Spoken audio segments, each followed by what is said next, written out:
Green light, go.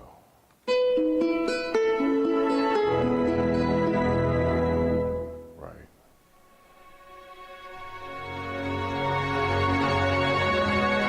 And when this ends, you put it to the camera that you want it to be on.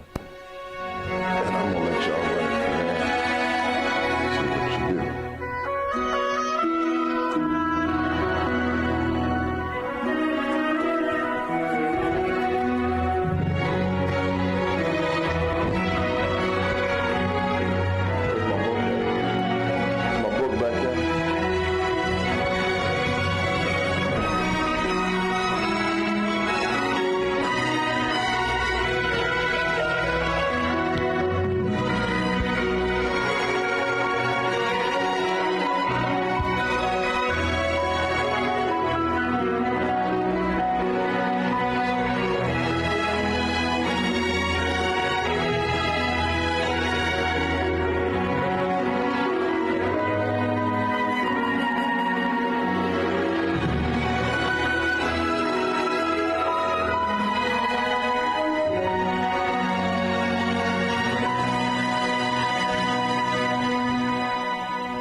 All right, welcome to Read One Page Daily with us.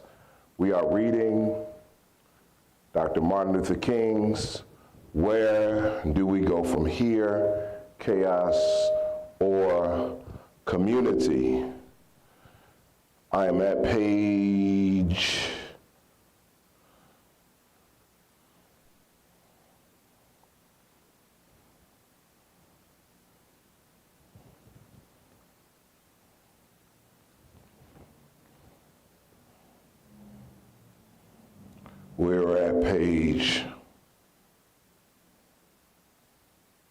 40.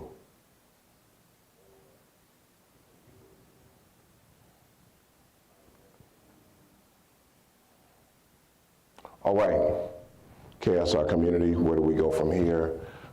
Thank God for that opportunity to share with you. Now, we are at page 40, and we read this portion on yesterday. First, those who managed the slaves had to maintain strict discipline. One master said, unconditional submission is the only footing upon which slavery should be placed. Another said, this shoe must know, this slave must know. I need my glasses. Find my glasses. They're on my desk.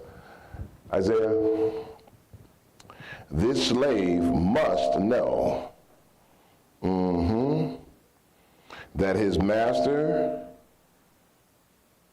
is to govern absolutely, and he is to obey implicitly, that he is never for a moment to exercise either his will or judgment in opposition to a positive order.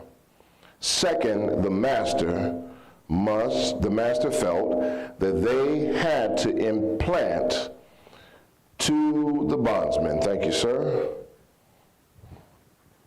which is the slave,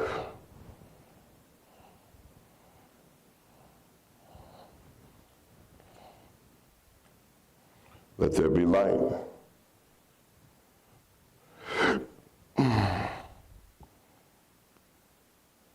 A consciousness of personal inferiority. This sense of inferiority was deliberately extended to his past. The slave owners were convinced that in order to control Negroes, the slave had to feel that African ancestry tainted them, that their color was a badge of degradation. The third step in the training process was to awe the slaves with a sense of the master's enormous power. It was necessary, various owners said, to make them stand in fear. The fourth aspect was to attempt to persuade the bondsmen to take an interest in the master's enterprise and to accept his standards of good conduct. Thus, the master's criteria of what is good and true and beautiful were to be accepted unquestionably by the slaves.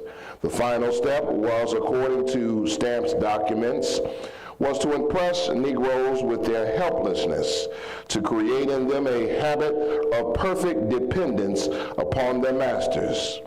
Here, then, was the way to produce a perfect slave.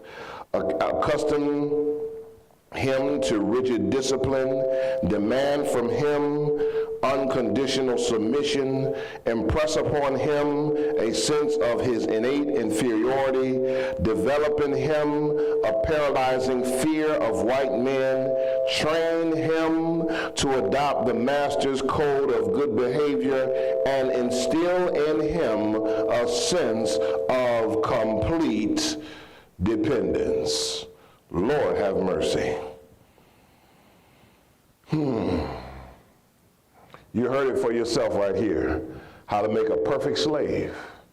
I hope you saw the similarities between the slaves of 150, 200 years ago and those that call themselves free but have black skin or brown skin today. There's a lot of similarities that we still have residue from the plantation. I want you to read this book with me, 1 page per day. Readers are leaders. Start an intellectual revolution in your mind. Visit us at WPBCCleveland.com and begin to live a new life. God bless you. Thank you for joining us.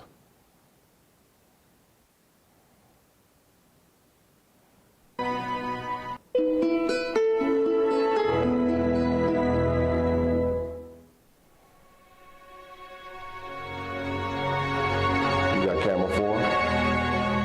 All right, you're going to have to hit stop streaming.